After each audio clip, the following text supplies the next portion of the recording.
Welcome back, friends.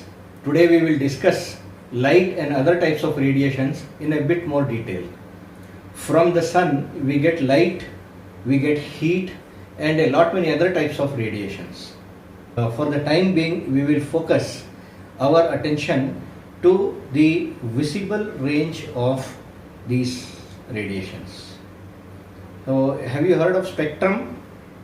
Okay. Spectrum means a range of frequencies which are given out by the sun. To understand the spectrum or the wave, one has to understand what is a wave. It is commonly agreed that light and other radiations, they travel in the form of waves. To make you understand what a wave is, I am taking the example of a pendulum which you have already studied. Now this is a pendulum. This is where the pendulum is fixed and this pendulum moves left and right.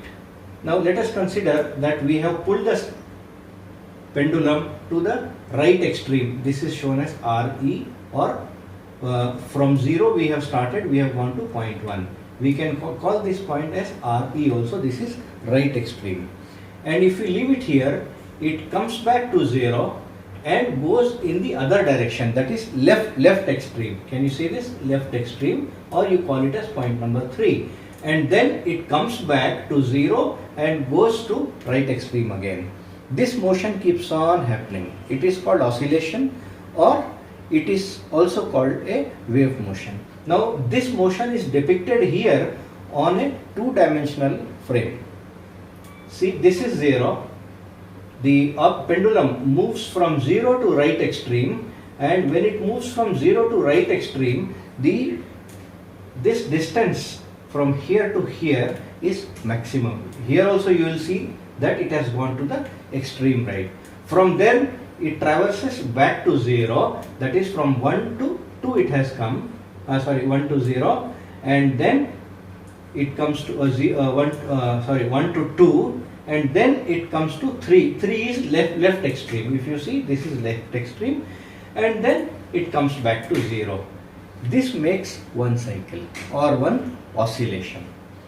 In the pendulum it happens like this, whereas this is the depiction of this wave motion on a two-dimensional frame. Look at this diagram. This is one wave starting from here, going to the top, coming to 0, coming to the lower extreme, and coming back to 0. Whether you take this movement or whether you take this movement, this is one cycle.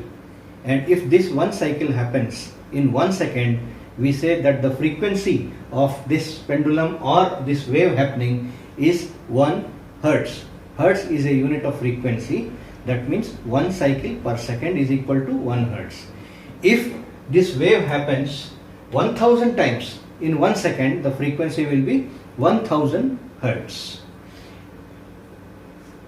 Now, in the electromagnetic spectrum, that is light, heat and all these radiations which are coming from the sun, there is a peculiar relationship, and this relationship is V is equal to n lambda, where V is the velocity of light, n is the frequency of the wave, and lambda is the wavelength. That means velocity of light is constant. What does it mean? If n increases, that is the frequency increases, the wavelength will reduce proportionately. So there has to be a definite relationship between these two. That means this which is the wavelength and this which is the frequency, if you multiply this with this, the product will be the velocity of light. In this case we have taken the unit of length as meter, unit of frequency as Hertz, which is in 1180,000 Hertz, and velocity will be in meters per second. We know that velocity of light is 3 lakh kilometers per second. That is 3 lakh into 1000 meters per second. So if you multiply this by this, we will get 3 lakh into 1000. Now just imagine how much is 254.4. You know how much is 100 meters? It's slightly bigger than the length of a football field. 200 meters is double than that, and add another 54.4. That means the wave which starts from here, it goes about 1/4 of a kilometer.